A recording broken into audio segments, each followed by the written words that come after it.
Capítulo 6. El norte. En esta exploración del conjunto de Landry se le había pasado la mañana a Gastón, pues era vasto el circuito, las construcciones muchas, y el mozo, imbuido y guiado sin advertirlo por la secreta ilusión del tesoro, se detenía involuntariamente más de lo razonable a reconocer la configuración de una muralla o la dirección de un pasadizo. Despierto el apetito con el aire puro, volvióse a casa a esperar a Telma, que de allí a poco apareció por la calzada, seguida de un borrico, cargado de trastos y de dos fornidos gañanes portadores de varios bultos y líos. No se desdeñó Gastón de ayudar a la descarga, hecha la cual, Telma se dio prisa a aderezarle algo que comiese, dejando para después el acomodo del ajuar. Señorito, advirtió Telma alzando los manteles, casi no he gastado nada, porque no encontré dónde comprar ropa ni colchones. Todo viene prestado. ¿Y sabe quién nos lo presta? El Caifás de Lourido. Del lobo un pelo. Me salió al encuentro hecho pura jalea y tumba con que el señorito no debía venir sin avisarle y vuelta con que fuese a parar en su casa, donde hay todas las comodidades y que aquí el señorito no puede vivir. Y ahí tiene, que los colchones son de don Cipriano y el quinqué de don Cipriano, y solo pude comprar el mineral, los platos, las ollas y las sartenes. Para eso, don Cipriano me obsequió con un paquete de café molido y unos dulces. Si levantase la cabeza doña Catalina y viese al señor de Laudrey obsequiado por Lourido, que llegó a casa en pernetas, bien me acuerdo, y que la primer noche le hizo mi padre fregar con estropajo la cara, porque daba asco de tanta roña, si traía el hombre cascarrias del año que se las pidiesen. Telma, preguntó Gastón interrumpiéndola. Tú que has vivido mucho tiempo en esta casa, explícame. Aquí hay una torre muy vieja, muy vieja. ¿La recuerdas habitada alguna vez? Dice esa tan negra, tan fea, que le llaman de la reina Mora, respondió Telma riéndose. De la reina Mora, repitió Gastón sorprendido. No sabía que tiene ese nombre, ¿verdad? Que como el señorito no ha estado aquí nunca, esa torre, señorito, es la abuela de todas. La que dicen que se edificó primero, hace una barbaridad de años. Y también cuentan, pero ¿quién da crédito a mentiras? Que en esa torre estuvo presa una mora muy guapísima, una reina de allá entre ellos, que la trajo de la guerra a un señor de Landry, y que la mora se puso muy triste de verse así emparedada y se quedó seca, seca, hasta que se murió. Y que la enterraron con unas alhajas que tenía magníficas, collares y pulseras, y pendientes, y muchas preciosidades, allí mismo debajo de la torre, en una cueva atroz que no se sabe a dónde va a parar. Como que anda 10 leguas arreo por debajo de la montaña. Cuentos, cuentos, añadió Telma, echándola de espíritu fuerte. Oía Gastón con palpitante interés. La popular conseja enlazada en su imaginación a los datos auténticos que él solo conocía en el mundo. Le causaba una excitación indescriptible. En su exploración matinal no había dejado de orientarse y de advertir que la caduca y semidesmoronada torre caía al norte, con tal precisión como si fuese la aguja imantada y Landry un inmenso navío. Recordaba las palabras del manuscrito que se había aprendido de memoria. Hallarás lo que buscares sillado por el norte. A hacer su gusto, inmediatamente se volvería a la torre para seguir registrando, ya con doblada insistencia, sus piedras reveladoras. Pero se lo estorbó una visita intempestiva. La del señor Lourido en persona, que apeándose de una redonda y bien cuidada yegüecilla castaña, subía las escaleras todo lo apresuradamente que su obesidad le permitía. La adversidad había empezado ya a adiestrar a Gastón, y el instinto, le dictó recibir al apoderado con muestras de cordialidad y contento, lo mismo que si estuviese encantado de sus buenos oficios y hubiese hallado a Landray en el estado más floreciente. A este es preciso verle venir, pensó mientras observaba con atención la cara de don Cipriano, tosca y vulgar, colorada y morena, pero con rasgos de incomparable astucia y disimulo en los diminutos y recelosos ojuelos, en la remangada nariz y en la voraz y blanquísima dentadura que conservaba intacta a los 55 años. Don Cipriano venía, claro es, a saludar al señorito, a dolerse de que no le hubiese prevenido de su llegada, en cuyo caso le esperaría en la estación y le traería mejor montado y atendido. No a Landray, sino a la Puebla, porque estarse en Landray era una locura, y el señorito no debía tardar nada en bajar a residir en casa de don Cipriano, donde podrían muy en paz tratar de los asuntos. Y Lourido recalcaba la palabra dándole especial significación. Mil gracias, dijo Gastón con cortesía, pero yo he venido para vivir en Landray. Me dolía que este castillo estuviese deshabitado, abandonado.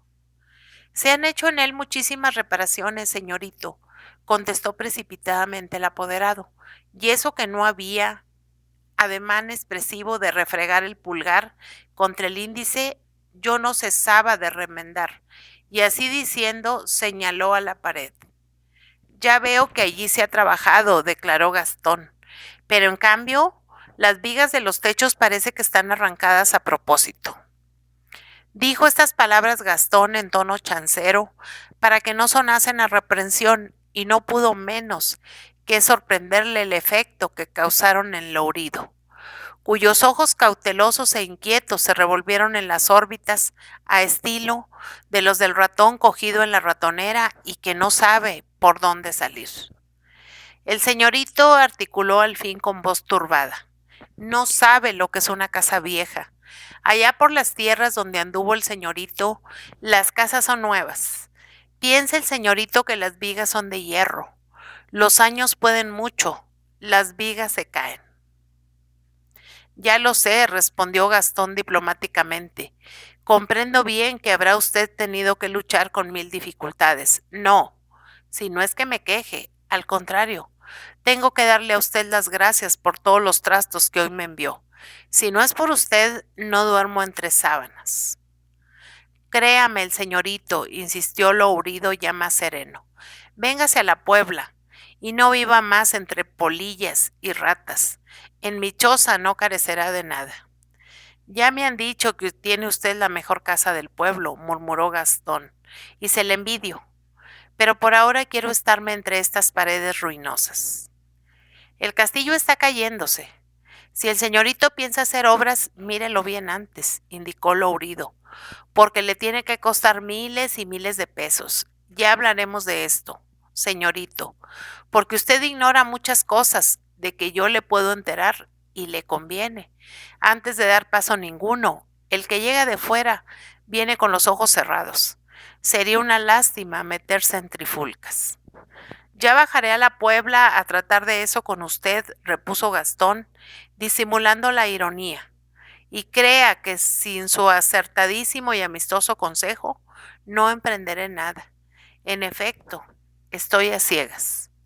Me parece que sí, declaró perentoriamente el apoderado, cada vez más tranquilo y reventando de importancia.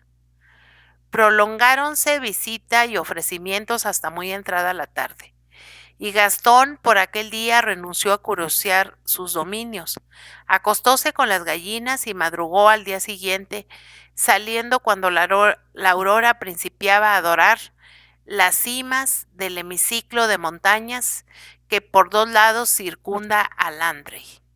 Si altas razones de discreción no nos lo vedasen, aquí venía a pelo especificar dónde se extiende esa comarca deleitosa.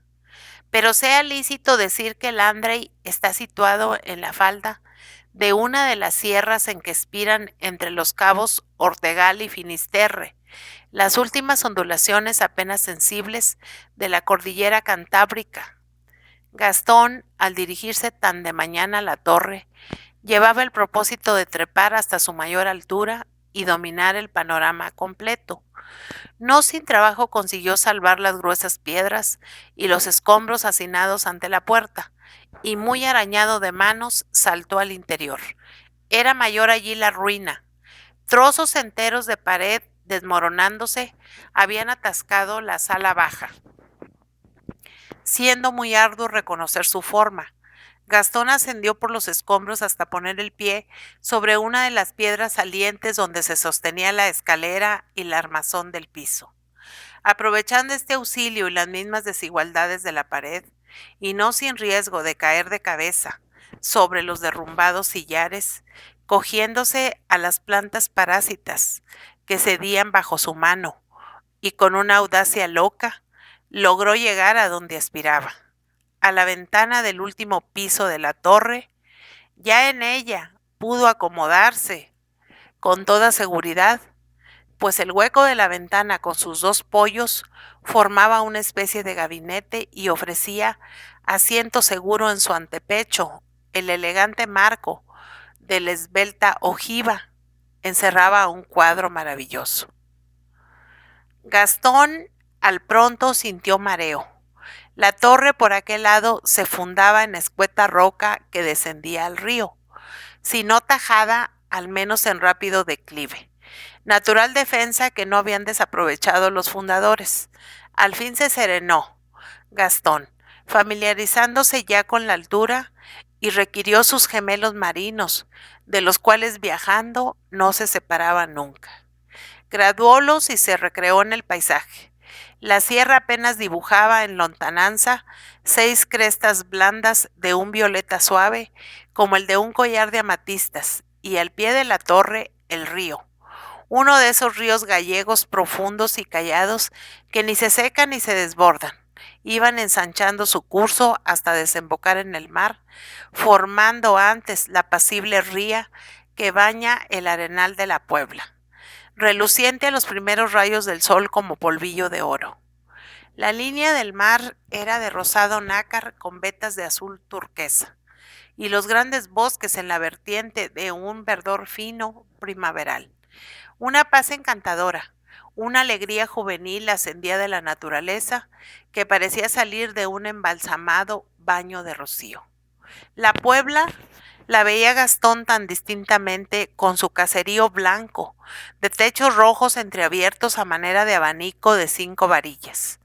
Las únicas 5 calles algo importantes del pueblo, que hubiera podido contar las casas, como podía contar las lanchas pescadoras que, izando la airosa vela latina, se desparramaban ya por la opalizada extensión del mar. La plaza de la Puebla se le metió por los oculares a Gastón y vio, en la torre de la humilde iglesia parroquial, al entrar y salir de los pájaros y la cuerda de las campanas. Frente a la iglesia, haciendo esquina con el ayuntamiento, se alzaba nueva, flamante, una estupenda casa, horrible grillera de 4 pisos y bohardillón, toda reluciente, pintorreada de verde rabioso, con triple galería de cristales, y encima de la puerta una charolada lápida de seguros mutuos, testimonio de sabia previsión en el dueño. Cuando el señorito de Landray tenía asestado su anteojo al palacio de Lourido, no podía ser menos. En una de las galerías, muy adornada de enredaderas, aparecieron 2 mujeres, una joven y otra madura, ambas desgreñadas, en faldas y justillo, recién salidas de la cama porque se desperezaban aún. La joven, a lo que se percibía con ayuda de los gemelos, era fresca, colorada, blanca, y una copiosa melena rubia, suelta, flotaba desordenadamente por su cuello y hombros. Es la hija de don Cipriano, pensó Gastón, y por resabios malos aferró el anteojo y encandiló el mirar.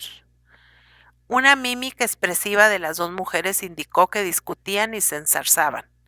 El disciplente gesto de la doncella, sus ademanes y rabotadas respondían a los airados manoteos de la dueña, asaz puntiaguda de huesos y de muy fea anatomía. De pronto la vieja agarró un brazo de la joven y ésta, desprendiéndose como una culebra, enseñando el puño, huyó al interior del aposento. La galería quedó desierta. Varió entonces la dirección del indiscreto anteojo y torciéndolo a la derecha, admiró los manchones de castaños y más allá los sombríos pinares. De un campanario semioculto entre arboledas, le trajo el viento el argentino son de la campana tocando a misa. Al herir sus oídos este toque familiar, tan gozoso en el campo, cuya soledad dulcifica en el cristal de los gemelos, se encuadró una vista nueva, no observada hasta entonces. Era una quinta con su huerto, cercada por una tapia de mampostería. La casa no parecía nueva, sino restaurada. El balconaje de arcos de piedra que tenía al frente denunciaba la reparación. Por las columnas trepaban rosales floridos y delante de la casa un jardín a la inglesa rodeaba un estanque natural o diminuto lago sombreado por árboles péndulos. Más lejos el jardín frutal y varias dependencias. Una era y un hórreo grande indicaban que allí no se cultivaban solo flores y plantas de adorno. Cuando Gastón notaba este detalle, de la casa salió corriendo un niño y tras él un perro negro, saltando y haciéndole fiestas. Minutos después, una mujer vestida de clara, cubierta la cabeza con anchísimo sombrero de paja, se reunió al perro y al niño. No era difícil detallar a aquella distancia las facciones de la dama del jardín. Pero que era dama se conocía a tiro de ballesta, en los movimientos, en la esbeltez de la silueta y hasta en el sombrerón que se quitó un instante. Entonces Gastón pudo distinguir que tenía el pelo oscuro. La dama asió al niño de la mano, le halagó y se lo llevó hacia los árboles, donde el grupo desapareció. Capítulo 7. La torre de la reina mora. Estas últimas vistas del anteojo tuvieron la virtud de dejar pensativo a Gastón. No había cumplido los 30 y estaba preparado por su vida anterior, por la atmósfera de molicie y sensualidad respirada, a que la mujer, en el hecho de serlo, le causara efecto perturbador. No era Gastón un vicioso libertino, y esta verdad la llevaba escrita en la tersura de sus sienes, en la humedad y brillo de sus ojos, pero como ningún freno moral conocía desde la pérdida de su madre, como a nada serio había aspirado, como no enderezaba su existencia hacia ningún fin, el capricho y epicureísmo egoísta se habían apoderado de él, tomando cuerpo en esos juegos y antojos de la imaginación y de los sentidos sueltos como potros brincadores. Bien registrado el panorama, quiso Gastón bajarse de su observatorio. El descenso era más peligroso aún que la subida, y 2 o 3 veces creyó que caería precipitado. Al fin, se vio salvo sobre los escombros, y entonces, olvidado ya de otras fantasías, se dedicó a examinar las ruinas hacinadas. No pudo menos de fijarse en que algunas de las piedras caídas ofrecían el aspecto no de haberse desmoronado por la acción del tiempo, sino de ser arrancadas violentamente. Hasta mostraban aristas rotas por el hierro. Estas piedras señaladas así ocupaban un ángulo de la torre y formaban un montón bastante alto. Sin embargo, Gastón resueltamente hizo rodar 2 o 3 de la cima y vio con sorpresa que el montón cubría una puertecilla muy baja.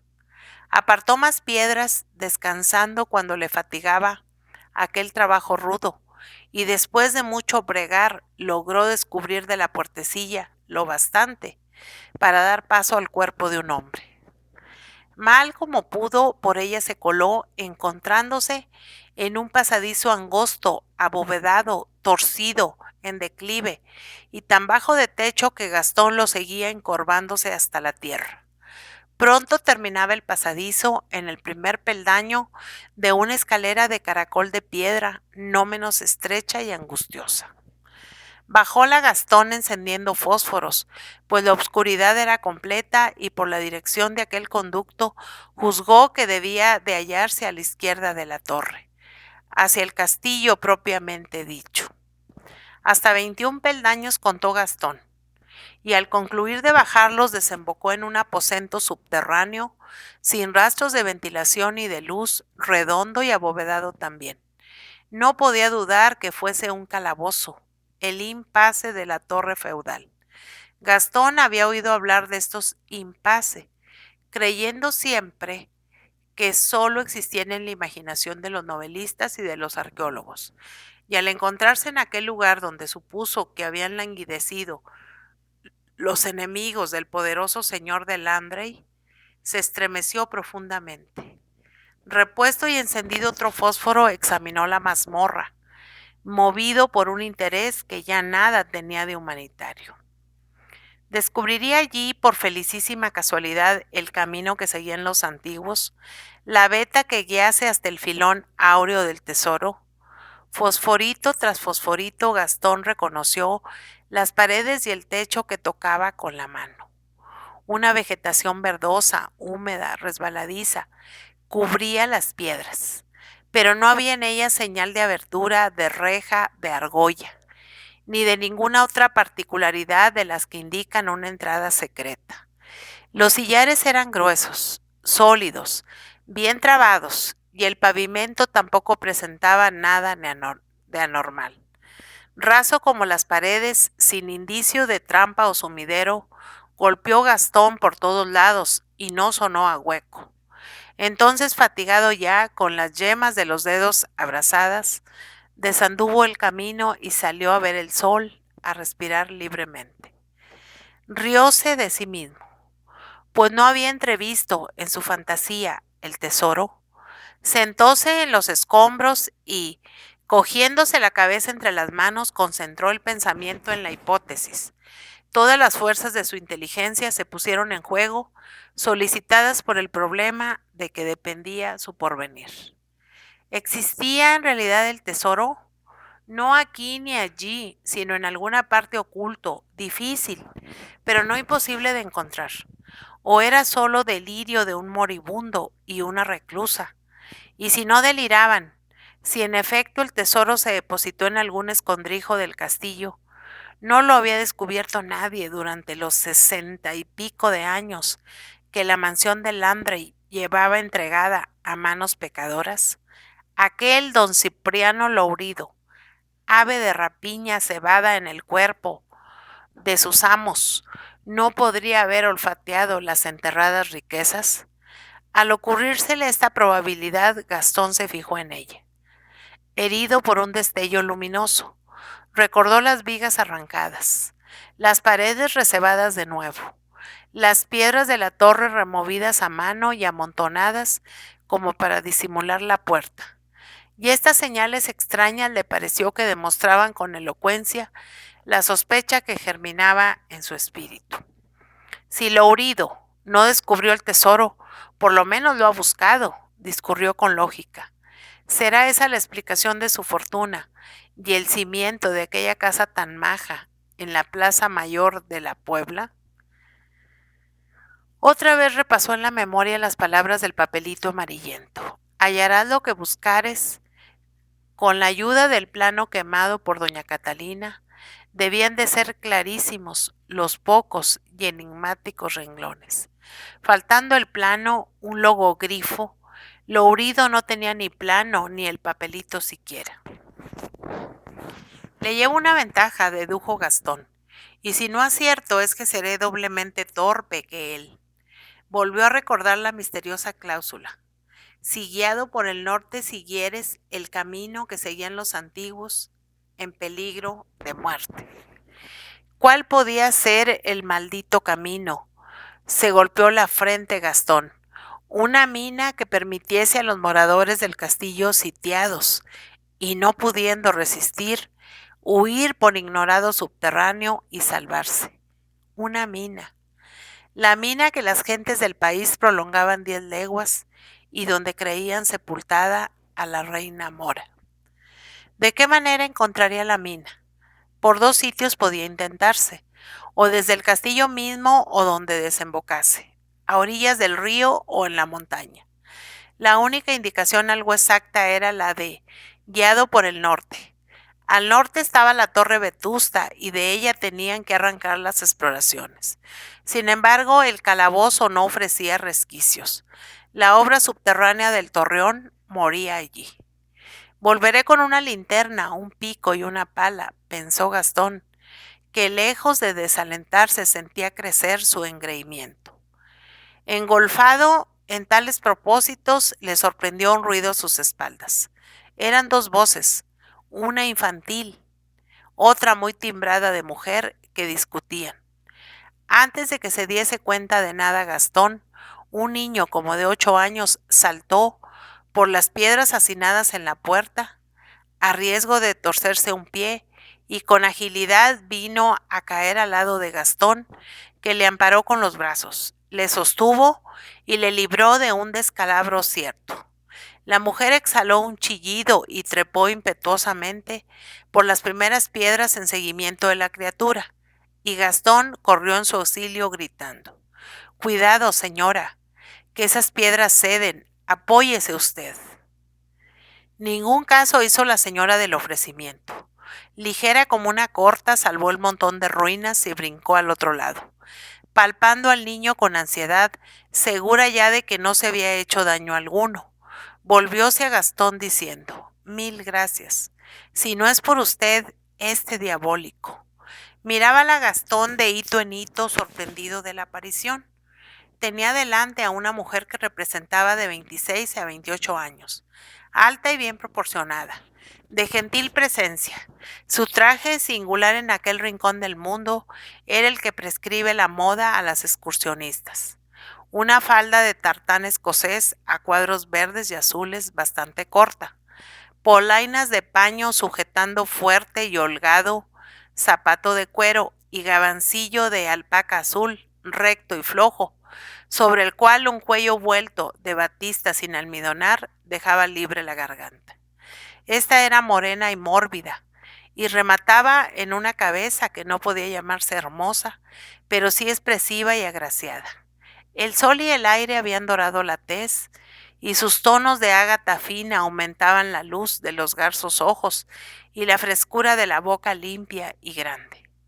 El cabello oscurísimo se recogía en sencillo rodete bajo el sombrero marinero de paja amarilla, sin más adorno que el ala disecada de una paloma. Llevaba la señora guantes gruesos de hilo y a la cintura una escarcela de charol. Gastón se inclinó, se descubrió y dijo extremando el rendimiento: «Ojalá fuese verdad que yo hubiese tenido la fortuna de servir a usted de algo. Soy tan inútil que ni aún quiso usted que le ayudase a salvar las piedras». «Estoy muy acostumbrada a pasos difíciles», respondió la excursionista, «y como usted comprenderá, ahí por los pedregales y los derrumbaderos no siempre se encuentran señores amables que ofrezcan la mano. Miguel, hijo mío, di, ¿no te has hecho mal?». «¡Qué mal!», chilló el traviesillo con vocecilla aguda. «Si no necesité del señor, salté perfectamente solo». «Calla, fanfarrón. Si no fuese tu antojo de entrar en la torre de la reina Mora, no molestábamos a este caballero. Dale las gracias y vámonos, que es preciso volver a casita antes de que se enfríe el caldo». «Yo no me voy», replicó el chico, «no me voy sin buscar el tesoro». Atónito se quedó Gastón al pronunciar el niño tales palabras. «El tesoro», repitió con una emoción que le ponía la voz temblona. «El tesoro de la reina Mora», explicó la dama riendo. «¿Es usted forastero? Entonces no tiene nada de particular que no sepa, que en esta torre estuvo cautiva una sultana, y y la sepultaron con sus alhajas en una mina descomunal que hay debajo, y que llega hasta los antípodas». Gastón sintió frío. En vez de confirmar sus ilusiones, la leyenda, referida así en chanza, las prestaba color de insensata quimera. La graciosa boca que se burlaba de la mina disipaba a la vez los sueños de oro. Nada de eso sabía, señora, dijo disimulando él con cuidado. Pero si tal tesoro anda por aquí, Miguelito y yo lo encontraremos. De fijo, contestó con el mismo aire de buen humor la dama, asociándose. Para que Miguelito y yo nos asociemos, insistió Gastón, es preciso que su mamá nos autorice a ser amigos, y para que se digne autorizarnos, que sepa quién es el futuro amigo de Miguelito. Me llamo Gastón de Landrey. De Landrey, repitió ella con acento de sorpresa y simpatía. ¿Es usted el dueño del castillo? En este momento no, contestó Gastón galantemente. Gracias otra vez, Landrey, murmuró la señora como hablándose a sí misma. Qué bonito nombre, qué antiguo en este país. ¿Es la primera vez que viene usted a su casa? Sí, pero me detendré bastante tiempo. Bien hecho. Lo merecen estas pobres piedras tan simpáticas y tan abandonadas. Me alegro en el alma de que esté aquí el señor de Landrey, y celebro que haga amistad con Miguelito y que desentierren los capitales de la sultana, que ya habrán creado moho. Como usted no va a adivinar mi nombre, me presentaré, aunque sea incorrecto. Me llamo Antonia Rojas, viuda de Sarmiento, y vivo en una casita de campo, a poco más de un cuarto de legua de aquí. Si en algo podemos servirle. Conozco la casa, es más, la he visto a usted en ella. ¿De veras? Esta mañanita, a cosa de las 6 en el jardín, Miguelito estaba cerca del estanque y usted salió de casa. Llevaba usted un traje claro y un sombrero mayor que ese. Cogió usted de la mano a Miguelito. Ah, también había un perrazo negro, muy hermoso. Ligero rubor se extendió por la morena cara de la viuda, y Gastón comprendió que pecaba de indiscreto. Sus reflexiones lo eran de seguro, pues giraban alrededor de un punto que realmente no tenía por qué importarle. Esta mujer que la casualidad me trae aquí, ¿es una persona formal? ¿Es siquiera lo que se dice una señora? La fatuidad y la extrañeza debían de transparentarse en su cara, porque la dama, hasta entonces tan franca y corriente, se puso grave y miró de soslayo hacia los anteojos marinos de Gastón. Estos son los culpables, dijo aturdidamente el mozo, y si usted les guarda rencor, yo se los ofrezco, para que los arroje, si gusta, al río. Antonia Rojas levantó la mirada, rehusó con un gesto digno y afable, y sin alargar la mano al señor de Landrey, se puso en franquía con pocas palabras, corteses pero llenas de reserva y aplomo. ¿Me permite usted que le escolte hasta su puerta?, preguntó Gastón, algo contrito. Voy siempre sola con mi hijo, y me he encariñado con esta costumbre, respondió la señora, trepando ágilmente por las piedras. Molestaré a usted al presentarle mis respetos, insistió Gastón. Al contrario, fueron las últimas palabras de Antonia, que sonrió un instante de despedida mientras Miguelito daba a su amigo el beso más voluntario, ese beso abierto y confiado de los niños a la gente que les ha caído en gracia. Capítulo 8. Lo herido. La aventura preocupó a Gastón, que se entregó a mil conjeturas impertinentes acerca de la desconocida excursionista. La curiosidad le inducía a dirigirse aquella misma tarde a la quinta para presentar sus respetos, como se dice en la hipócrita jerga del mundo, a la que había visto en la torre. No se atrevió, sin embargo, porque si la mamá de Miguelito era una señora cabal, de hecho tomaría por donde quemase tan inconveniente apresuramiento, y la acogida sería correspondiente a él. Resolvió, pues, no bajar a la quinta de Antonia Rojas hasta haberse enterado minuciosamente de la fama, hechos y calidad de aquella mujer, único medio que ha encontrado la sociedad para prevenir errores e inconveniencias. Por este sentir mundano de Gastón, comprenderá el lector que ya se había aquietado el bullir de aquel gusanillo que empezó a roerle el espíritu en los funerales de la comendadora. Deparó la suerte a Gastón los informes que deseaba más pronto de lo que pudo imaginar. Vino Telma de la Puebla, a donde había bajado por 1000 frutlerías indispensables en toda casa, y trajo un convite de lourido en regla para el señorito. Le aguardaban a comer al día siguiente sin falta. Como si se tratase de alguna invitación diplomática, Gastón envió temprano un billete aceptando y saludando a la señora y señoritas de Lourido. Para asistir al convite se acicaló Gastón. No obstante, al bajarse de un mal rocín en la plaza, al ver la antipática morada de Lourido, con su reluciente lápida de seguros mutuos, solo se acordó de lo positivo, de que allí dentro habitaba un hombre con quien tenía pendientes asuntos de interés, y que acaso este hombre se había enriquecido desentrañando lo que don Martín de Landrey pensó dejar tan oculto. Subió pues las escaleras haciendo coraje y cachaza y murmurando entre sí: ¿qué emboscada me preparará este Malsín? Lourido recibió al señorito bajo palio. Qué honra para él y para el señorito Gastón. Qué penitencia. Comer en la pobre choza. Él que estaría acostumbrado a no menos que vajilla de plata y servicio de oro en mesas de príncipes. Si no dijo esto mismo el alcalde, la esencia de su discurso sonaba a cosa parecida. Gastón afirmó que comería divinamente y entonces barrió el registro Lourido, insistiendo en que no permitiría que el señorito se alojase más tiempo en una desmantelada vivienda como Landrey. No le digo a usted que no, don Cipriano, respondió Gastón aceptando un puro y sentándose en el sillón del escritorio del apoderado. Lo he pensado bien y es muy tentador venirse a esta casa confortable. Landrey parece un hospital robado.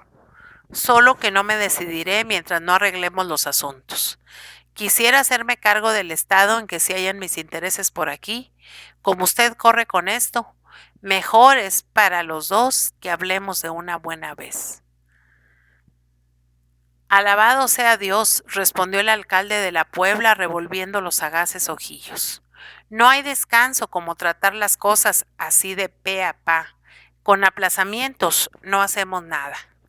Levantóse diciendo esto y fue a abrir una alacenita de hierro incrustada en la pared. Trasteó en ella un rato y al fin sacó en triunfo voluminoso mazo de papeles sellados y por sellar. Desató el balduque que lo contenía y esparció sobre la mesa los legajos que despedían su olor peculiar a polilla y polvo. El señorito continuó: querrá hacerme el favor de repasar estos documentos, que son los comprobantes de mi administración desde que el señorito heredó los bienes. Las cuentas del tiempo de su madre, que en paz descanse, aprobadas, las tengo ahí. Las otras también, que las aprobó el apoderado general don Jerónimo, con poderes del señorito, de manera que yo, por mi parte, seguro estoy. Mi pío es que el señorito quede contento y tenga satisfacción de que he cumplido con él y con la casa. Y mientras el señorito no diga Lourido cumplió, me molesta a mí el flato y no estoy a gusto.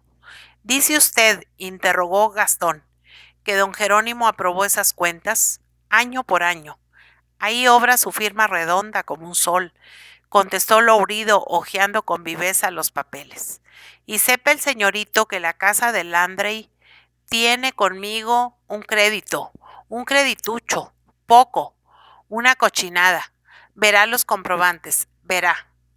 Por servir a la casa de Landrey me veo con el agua al cuello, que a veces me voy a fondo. Nada, me comprometí, vamos. Y busqué el dinero debajo de tierra. Debajo de tierra se encuentra dinero a veces, replicó Gastón, haciéndose el distraído, pero espiando la cara del mayordomo a quien vio de mudarse. De modo que le debo a usted, ¿cuánto? Para el señorito muy poco, para un pobre como Lourido un dineral. Todo lo más serán 4 o 5 mil duros. Desde que le administro, señorito, Ni se me han satisfecho mis honorarios, ni los reparos y las obras que ejecuté en el castillo con autorización de don Jerónimo. ¿Reparos y obras? Preguntó Gastón, que empezaba a hervir en cólera. Pero si está aquello inhabitable, ¿y cómo estaría si yo me descuido? Ruina nada más. Tuve que registrar y que afirmar la cimentación. La cimentación, esa obra es la más a propósito para que un edificio se venga abajo. Gastón sentía que un sudor ligero brotaba en sus sienes. Obras, registros y reparos le daban malísima espina. A cada paso se le hincaba más en la imaginación el recelo de que Lourido había descubierto el tesoro, y una ira sorda, pero furiosa, se alzaba en su alma como el torbellino de polvo en el desierto. Aquel bandido, aquel buitre cebado en el cadáver de Landry, engrosado con el expolio de la familia, quería consumar el robo reclamando todavía un dinero que Gastón no poseía ni podía reunir y exponiéndole así a la vergüenza. Además de las obras, prosiguió Lourido, que no creía sin duda prudente insistir en tan delicado punto, hubo que dar labores para beneficiar las tierras, interponer demandas, sufrir prorrateos, sostener litigios, y todo lo adelantaba de su bolsillo el presente Maragato. He pasado tragos.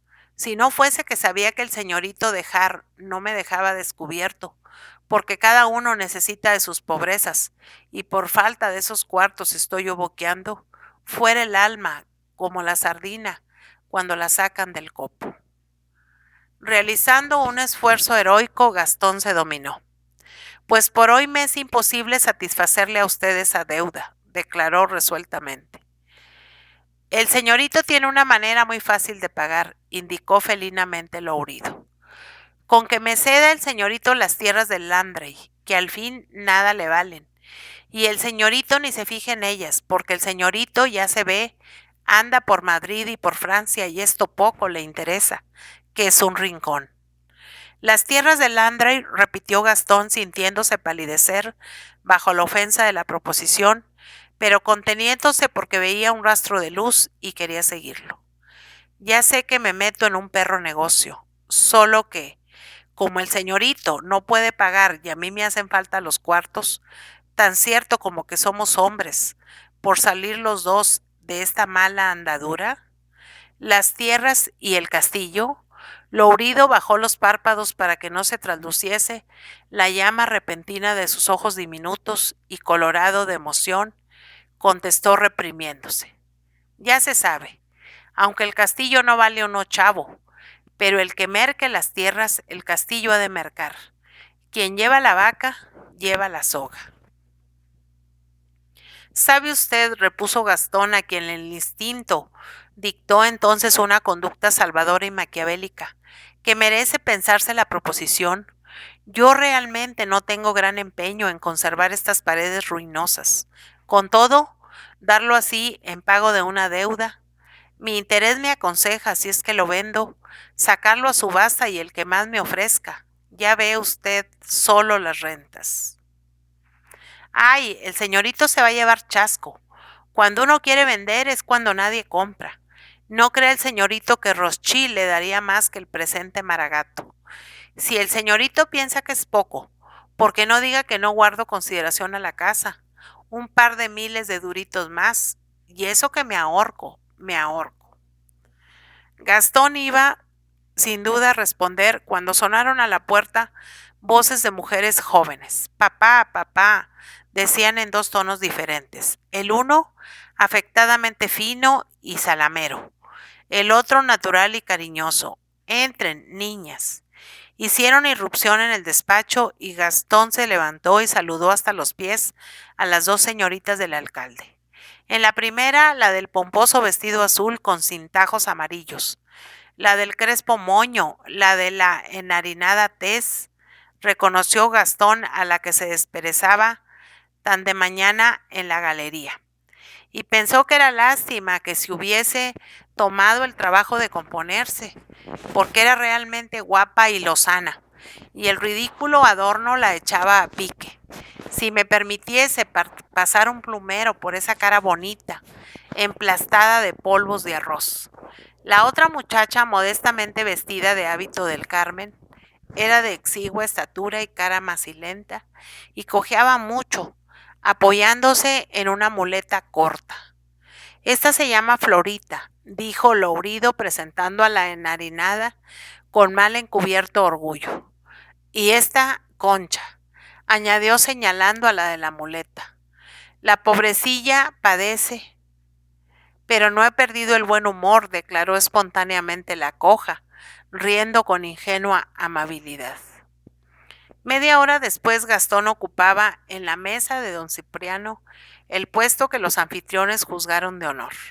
Entre las dos muchachas y frente al ama de casa, a quien el señorito de Landrey había visto con conatos de pegar y arañar a la rubia Flora, y que en el festín se esforzaba por demostrar una inverosímil dulzura melosa, desmentida por un rostro avinagrado y enjuto, abusando de los diminutivos, llamaba a sus hijas Floritiña y Conchitiña.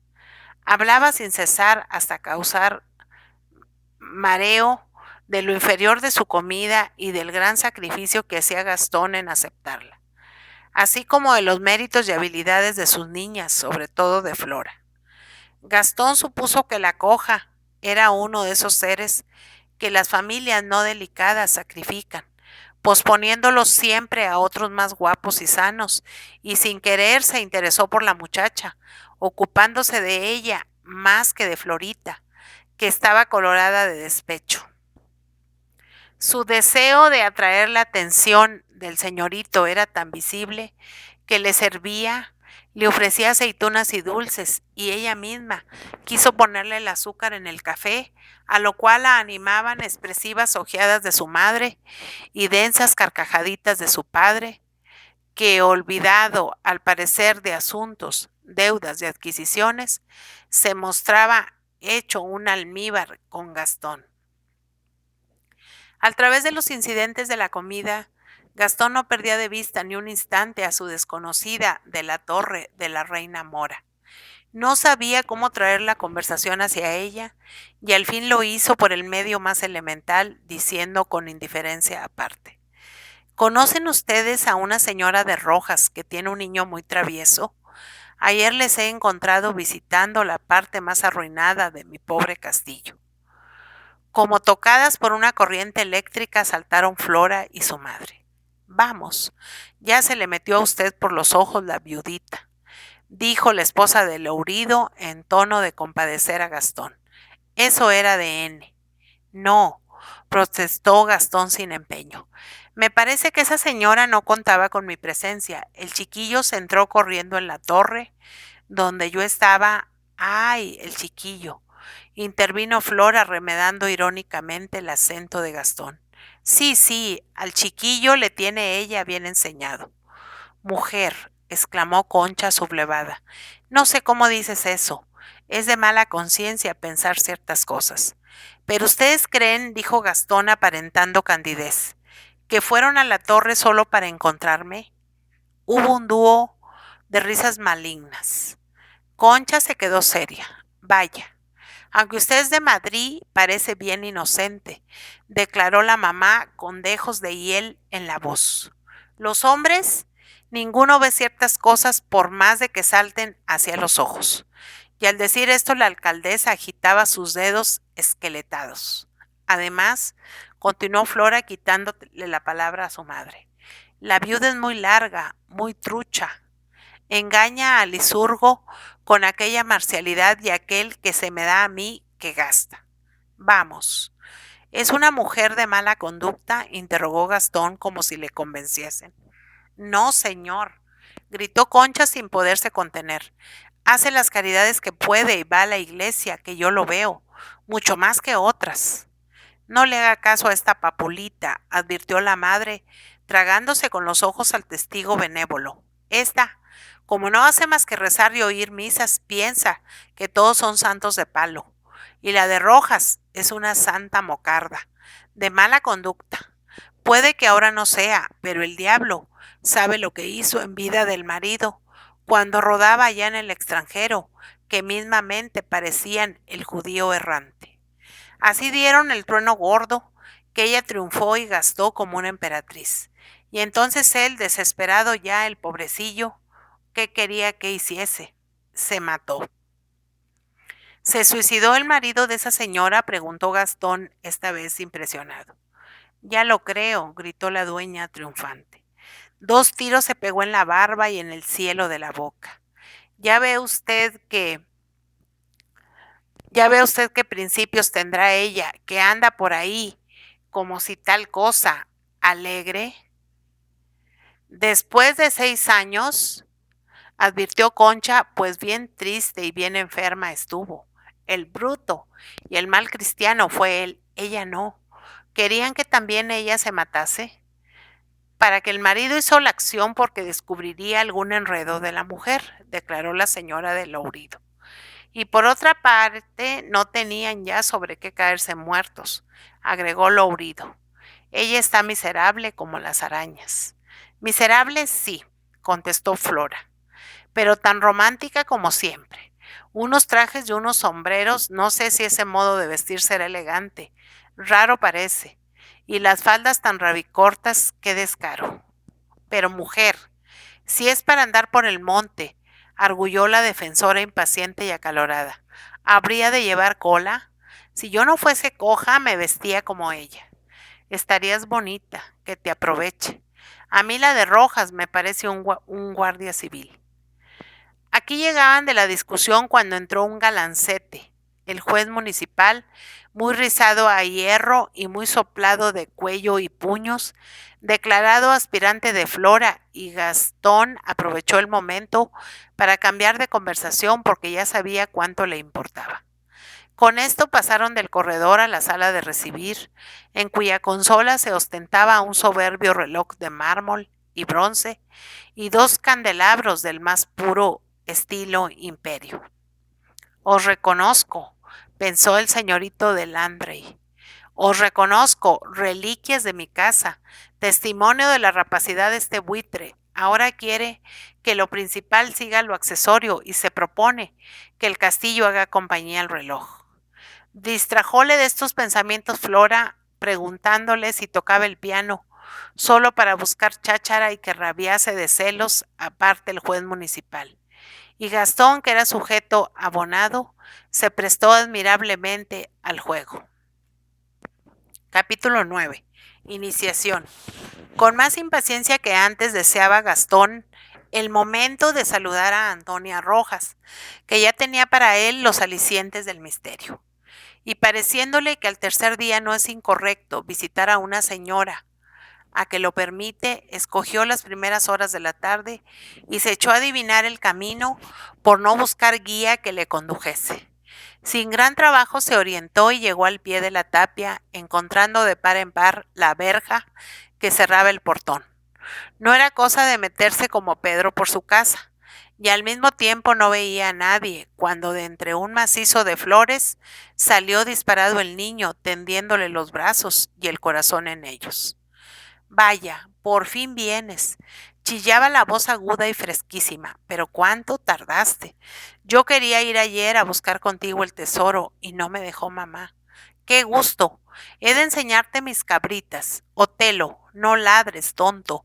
Es gente conocida, añadió halagando al perro negro, que obedeciendo a la intimación de buena acogida, meneó la poblada cola y apoyó las patas en los hombros de su amo. ¿Está visible tu mamá? Ya lo creo. Vente, chilló Miguelito. Y saltando a la pata coja precedió a Gastón, que se dejó llevar. Atravesaron el jardín y después el zaguán de la casa, claro y adornado con jarrones de loza y plantas de invernadero. Salieron a un patio cuadrangular rodeado de edificios nuevos que parecían dependencias, y en uno de ellos, del cual salía humo, entró Miguelito seguido de Gastón.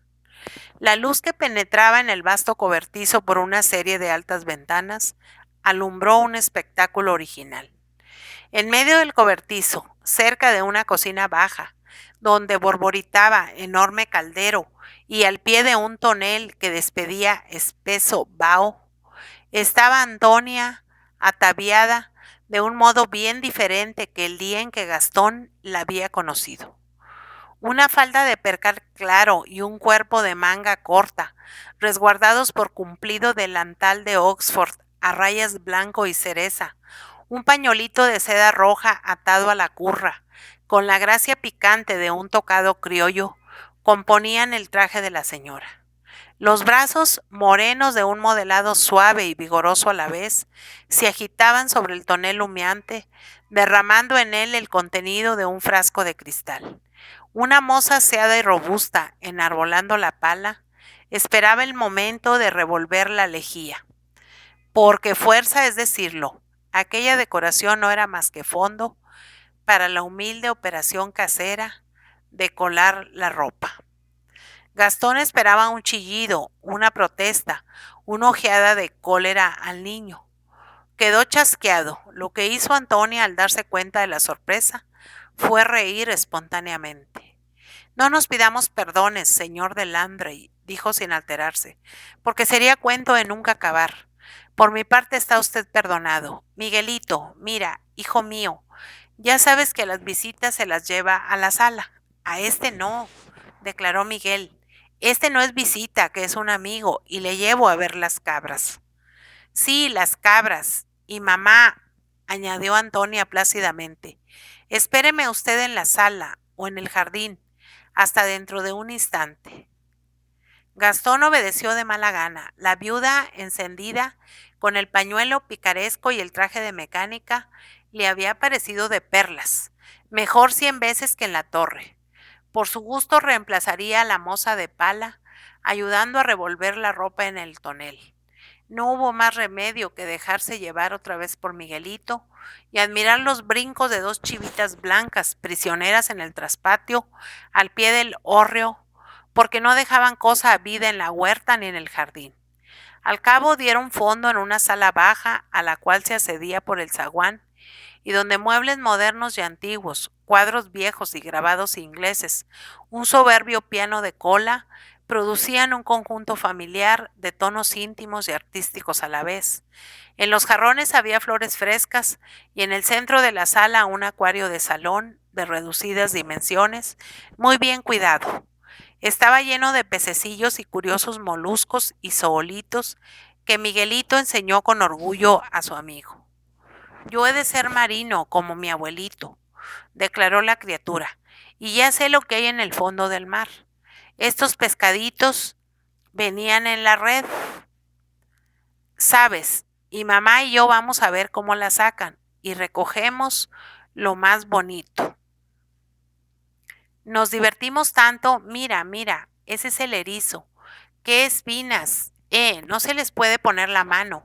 Oye, ese bicho se llama caballo de mar, qué raro. Fíjate en la concha vieira. Esa la trae Santiago Apóstol en la esclavina. Entretenido con la charla del chico, no dejaba Gastón de aguardar con impaciencia a Antonia, que tardó bien poco en presentarse sin pañuelo ni delantal y de mangas largas, pero en traje no menos sencillo y campestre que el otro. Excusóse Gastón lamentando haber presenciado e interrumpido su faena, y ella respondió con llaneza y sinceridad. No tiene nada de molesto que le vean a uno enfaenado. ¿Crea usted que por otra parte, si yo pudiese prescindir de trabajar, tal vez me dejase tentar por la pereza? Pero Miguel y yo viviríamos muy mal.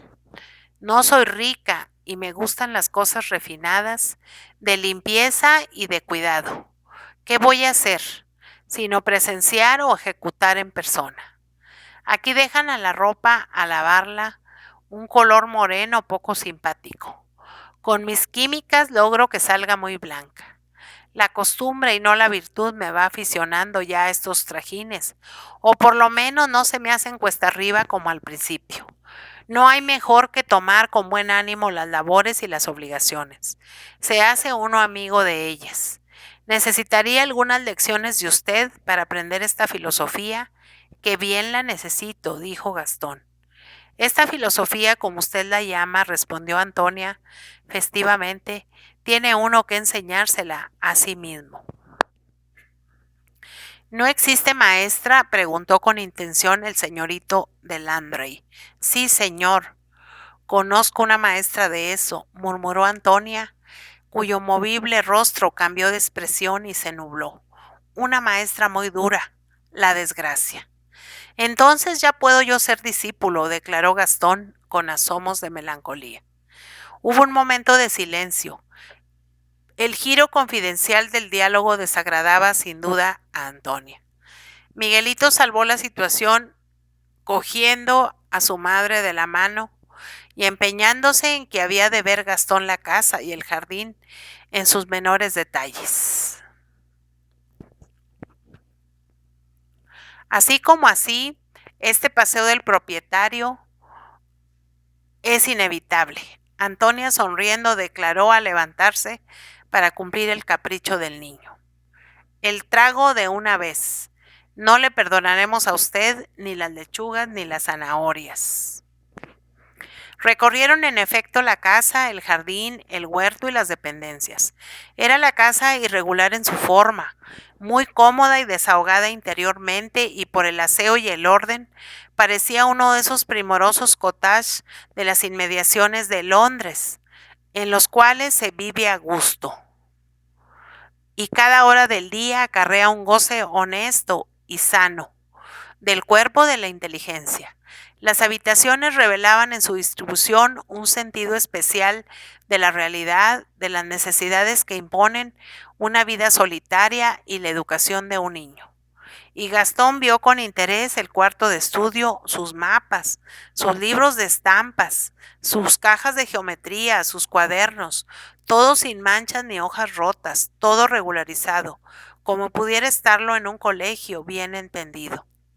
Nada faltaba en la mansión, ni la bibliotequita bien surtida de libros útiles y recreativos y de obras clásicas españolas, ni la despensa provista de conservas y dulces caseros, ni el frutero, donde todavía amarillaban las manzanas de la última cosecha, y Gastón, acordándose de su desmantelado castillo, apreció mejor la gracia y la intimidad modesta de la casa de Antonia.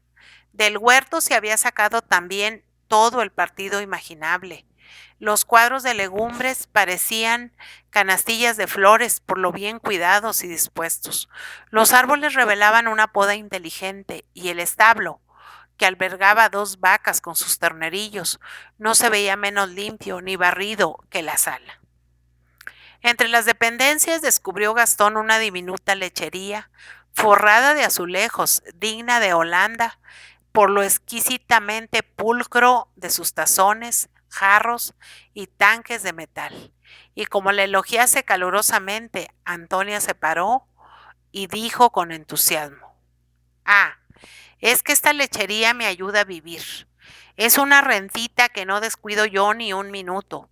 De 10 a 12 reales diarios limpios saco de estas paredes, y en el campo 12 reales levantan en peso. No se ría usted, el señor de Landray se ríe de esta aldeana. No me río, la envidio a usted, por el contrario. Pero ¿cómo diablos saca usted eso de una lechería? Hago quesos y los envío a Madrid, sin sospechar que venían de tan cerca de la casa de usted. Puede que los haya usted probado. No me permiten, y eso mortifica mi vanidad, lo confieso, ponerles el rótulo que me gustaría: Quinta de Sadorio, impreso con molde. Quieren hacerlos pasar por el famoso fromaje suisse y lo logran. ¿Y cómo ganan? Porque yo se los vendo baratos y no hay derechos de aduanas, tengo clientela segura. No doy abasto a los pedidos y me parece que pronto tendré que ensanchar mi comercio comprando un pradito más. De sorpresa en sorpresa iba Gastón. Era aquella la mujer calificada en la Puebla de romántica y que se le había aparecido en traje de excursionista en la torre de la Reina Mora. Había cálculo en tanto aparato de laboriosidad y economía. Es humanamente posible fingir un género de vida y unas costumbres como las de Antonia Rojas. Sin querer, las intenciones y propósitos de Gastón respecto a la viuda iban modificándose. Sí, él pronto la tuvo por fácil presa. Ahora, con el naciente respeto, la juzgaba torre alta e inaccesible. Terminaron la visita de la propiedad y salieron a reposar a una terraza cerca del estanque, donde encontraron servida ligera colación: té con leche, hasta media docena de quesitos y un plato de fresas. Para otra fruta era temprano. Antonia sirvió el té y preparó las roties untadas con miel de abeja, que trascendía a flores de campo y romero. Y como Gastón se mostrase confuso y agradecido del obsequio, Miguel explicó que era la misma merienda de todas las tardes. No, hijo mío, advirtió su madre, los quesos son un extraordinario, para que ese señor los pruebe. Lo otro sí, es un lujo que nos da el de tomar un té inglés de primera. Me lo envían unos amigos que tengo cónsules en Plymouth. Lo demás, caserito. La leche de mis vacas, la miel de mis abejas, las fresas de las platabandas que hay debajo de los rosales, cuyas rosas se lucen en este vasito de China. Señora, murmuró Gastón saboreando con delicia la infusión perfumada, yo no soy adulador, pero ¿crea usted que este té tan elegante, este servicio tan delicado, me parece un sueño que me lo ofrezcan a un cuarto de hora de Landray? No he tomado en mi vida ninguno que también me supiese. Era de suponer que diría usted eso, respondió maliciosamente la viuda. ¿Qué? ¿No lo cree usted? Pues no acostumbro a hacer madrigales al té, señora. Lo que más me admira es que tenga usted estos servidores óptimos e invisibles, porque nos lo hemos encontrado todo aquí como traído por mano de las hadas. Dios mío, qué bueno es usted. Tengo los mismos servidores que todo el mundo. Dos muchachas a quienes he ido enseñando lo más elemental, pero hago que, cuando estoy sola, me sirvan con los mismos requisitos que si estuviese alguien de fuera, lo cual aquí no suele suceder.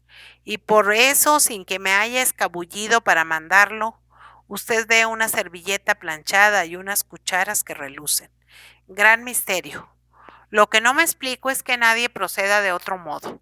Es más cómodo así. Soy muy comodona. No vaya usted a suponer lo contrario.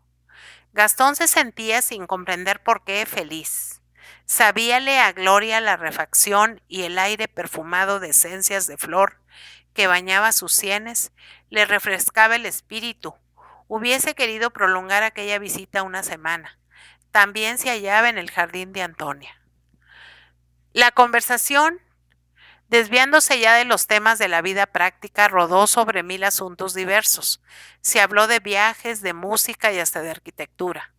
A propósito de Landray, Antonia ensalzaba el castillo propiamente dicho, del que era posterior a la torre de la reina Mora, y no comprendía que Gastón hubiese permitido tocar, en ausencia suya, a tan hermosas y sólidas piedras. Estaban firmes, más firmes que las del Paso, que es muy posterior, exclamó. Han hurgado allí por todas partes y sin que se explique la razón. ¿Cómo ha dado usted licencia? No la he dado realmente, señora. Esa es una historia de que hablaremos, contestó Gastón, confirmado en sus sospechas por estas preguntas de Antonia. Pero deseo que un día visite usted conmigo a Landray y veamos esos trabajos. Cuando salió Gastón de Sadorio, la luna brillaba en el firmamento y en su corazón lucía un rayito de sol alegre y dulce. Las madreselvas desde los zarzales le enviaban aromas penetrantes y deliciosos. El aire era tibio, el camino poético y silencioso, y la última caricia de Miguel calentaba aún las mejillas del señorito. Al llegar a Landray, no pudo menos de preguntarse a sí propio con sorpresa: ¿estaré enamorado o son efectos del lugar, la hora, las circunstancias? Lo cierto es que no cabe pasar tarde más bonita que esta. Capítulo 10. La consejera. Aunque la discreción ponga coto a ciertos impulsos, extraño sería que no triunfasen en ella, en un mozo como Gastón, poco acostumbrado a la disciplina moral, que muchas veces consiste en vivir a contrapelo del gusto. Cautivado por Antonia Rojas, Gastón deseaba verla a cada instante, y la misma levadura de respeto y de admiración involuntaria, que se mezclaba a otros sentimientos menos ordenados y pacíficos, le inducía a creer que no era peligrosa la frecuencia del trato con la viuda ni las reiteradas visitas a Sadorio. Fue primero cada 3 días, después cada 2, por último, diariamente. Antonia no le esperaba. Jamás la encontró ni vagando por el jardín, ni tocando el piano, ni sentada lánguidamente en un cenador, ni cortando flores, con la larga tijera que para este oficio llevaba pendiente de la cintura. Siempre la sorprendió o dirigiendo la preparación de unos apetitosos calamares en conserva, o poniendo en madurero la cosecha de tomates tempranos, o haciendo que trasquilasen el melonar, o desnatando leche, o cortando blusas para Miguelito. Ocupaciones nada sentimentales y que no autorizaban ningún poético desmán. Ocurrió con aquellas visitas un fenómeno aflictivo para el ya prendado Gastón, y fue que en las primeras Antonia le recibió expansiva y afable, en las segundas reservada y cortés, y cuando las menudeó empezó a mostrarse seca, fría y hasta incivil, pues le dejaba solo con Miguelito las horas muertas y se marchaba a sus quehaceres. El niño, en cambio, estaba cada día más afectuoso con su amigo y le abrumaba a caricias, a preguntas y atenciones, allá a su inocente estilo. No sabiendo Gastón qué discurrir para complacer a su único partidario en la casa, ideó buscar un caballito pequeño, barato y manso, que compró en la Puebla y que trajo a Sadorio con objeto de dar lecciones de equitación a Miguel. La idea produjo embriaguez de dicha en la criatura, pero Antonia, terminada la primera lección, llamó a Gastón a la sala, y en frases bien escogidas para no herirle y firmes bastante para reprimirle, le dijo claramente que sus visitas continuas no eran convenientes ni admisibles sus regalos, y como él mostrase gran pesadumbre, Antonia dulcificó la voz y añadió: Usted debe comprender que en esta soledad es muy grata la compañía. Usted debe comprender que yo ni soy insociable, ni tengo tantas distracciones que me estorbe la que usted me proporciona con su amable trato. Pero no le hago a usted tampoco perspicaz que no se dé cuenta del efecto que sus visitas diarias han de causar en el público. ¿Hay aquí público, Antonia?, preguntó Gastón con ironía. Lo hay en todas partes. Este es reducido y de gente sencilla, pero por lo mismo se les debe buen ejemplo, hasta en las apariencias, sobre todo cuando la realidad es honrada y clara. Y solo honrada y clara puede ser: sí, amigo Landry, yo quiero que me estimen de veras mis criaditas, la colaza y la minga, entre otras razones porque he de vivir con ellas muchos años. A su pesar rió Gastón el gracejo de su señora, y doblando la cabeza murmuré: Antonia, yo deseo a todas veras obedecer a usted, y ya se sabe que le obedeceré. Pero óigame usted, puesto que tengo la suerte de que me hable usted con esta franqueza tan noble, que prefiero a la seriedad de ayer. La conozco a usted de hace un instante, puede decirse, y me he acostumbrado a su amistad de usted tan pronto y de una manera tan extraña, que la necesito lo mismo que se necesita el aire para respirar. No frunza usted el ceñito, mire que no la estoy cortejando. Le juro que no se trata de eso. Es que me encuentro en circunstancias especiales de mi vida, en los momentos penosos en que es preciso que alguien nos atienda y nos dé un buen consejo. Es que me halló completamente solo, aisladísimo, desorientado, y que probablemente voy a cometer 1000 desatinos y me falta una persona buena, que vea mejor que yo cuestiones de que penden mi fortuna y mi porvenir. La casualidad me ha puesto en contacto con usted, que casualmente es también el único ser humano capaz de inspirarme una confianza absoluta, incondicional, porque tiene usted un juicio y un carácter.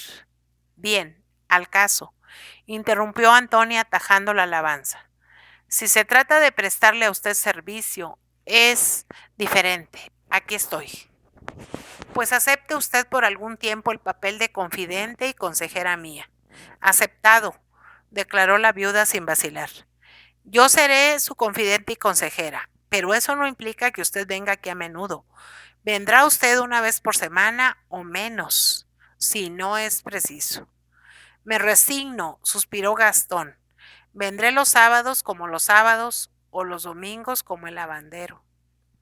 He dicho que tal vez menos, repitió Antonia risueña. Probablemente le señalaré a usted un turno quincenal. En fin, eso dependerá de la consulta que usted quiere dirigirme. No sé de qué índole será. Para que vea usted que empiezo complaciéndole, mañana se viene usted a comer aquí y de sobremesa me comunica esas historias de que, según afirma, penden su porvenir y su fortuna. Yo necesitaré de seguro reflexionar, porque a fuerza de gallega tengo el trasacuerdo mejor que el acuerdo. Así es que después de la confidencia no vuelve usted en 10 días. Pero antes de que me honre usted con su confianza, a mi vez, tengo yo el deber de enterarle a usted bien de quién soy, porque usted me conoce de poco acá, y las referencias que haya podido oír de mí quizás no brillen por la más rigurosa exactitud. Tiene usted sus partidarios y sus detractores, Antonia, y entre los primeros se encuentra una cojita muy simpática, hija de mi mayordomo Lourido. Pobre Concha, murmuró afectuosamente Antonia, criatura más angelical. La resignación con que sufre porque está enfermísima. Le ganará un lugar señalado, ahí, donde muchos soberbios y poderosos quisieran conseguirlo. Y pensativa, la viuda apartó la mirada del rostro de Gastón. Espero su historia de usted, Antonia, para que aumente mi afecto, indicó el señor de Landray respetuosamente. ¿Quién sabe? Tengo de qué acusarme. Como va usted a ver, soy ferrolana, y mi padre, don Federico de Rojas, era marino. Lo mucho que había viajado y su talento natural hicieron de él, si no un sabio, por lo menos un hombre instruidísimo. Por muerte de mi madre reconcentró en mí todo su cariño y me enseñó ciertas cosas que no suelen aprender las muchachas, por ejemplo, botánica e historia natural. De ahí salió mi afición a recoger esos bichos raros que ve usted en el acuario y lo mucho que me divierten mi huerto y mi jardín. Y mis correrías por la montaña para formar herbarios, un armario grande llenado de cartones. Tenía yo 18 años cuando en un baile a bordo me conoció y me pretendió don Luis Sarmiento, que era joven, rico, muy bien nacido, que reunía, en fin, las condiciones que sueñan los padres para los novios de sus hijas. No hubo oposición, me casé, y al año nació Miguelito. Mi esposo era, además de todo lo que he dicho, una persona excelente, caballeroso, pundonoroso y de muy alegre humor. Solo que sus padres no se habían cuidado de enseñarle la vida real. Había gastado ya mucho de soltero, y por complacerme y recrearme se lanzó a mayores dispendios después de casado. Me llevó a viajar por toda Europa con un lujo que ahora conozco que era insensato. Me compró joyas y trajes, montamos trenes y vivimos en Madrid anchamente protegiendo artistas y adquiriendo lienzos y esculturas, como si nuestra renta fuese 15 o 20 veces más pingüe de lo que en realidad era. Aquí debo yo acusarme de mis yerros. En vez de contener a mi esposo, gozaba como una loca de aquellos esplendores y placeres, porque tengo un instinto de Fausto y de arte, que no parezco sino una Cleopatra. Y para llegar a hacer la elegía con mis propias manos, ha sido menester que la adversidad me haya sorregado con una disciplina muy recia. Pronto pasó lo que tenía que pasar. Mi marido se vio ahogado de deudas, de hipotecas y de réditos usuarios. Llegó un día en que no pudo cumplir ni pagar a nadie, y entonces, aquí los garzos y rientes ojos de Antonia se vidriaron en lágrimas. Entonces cometió un atentado. Me lo han dicho, se apresuró a interrumpir Gastón, viendo el trabajo que le costaba a Antonia tocar aquel punto. Ojalá, prosiguió ella, me hubiese dicho la verdad de nuestra posición. El mismo cariño que me tenía le obligó a callar. No se sintió con valor para confesarme que nos encontrábamos arruinados y que nuestro hijo sería pobre. Si Dios le inspirase tal rasgo de sinceridad, por eso no negaré jamás a nadie el consuelo de una confidencia. Yo, con todo mi cariño, le hubiese confortado, persuadiéndole de la verdad de que aún podíamos vivir tan felices.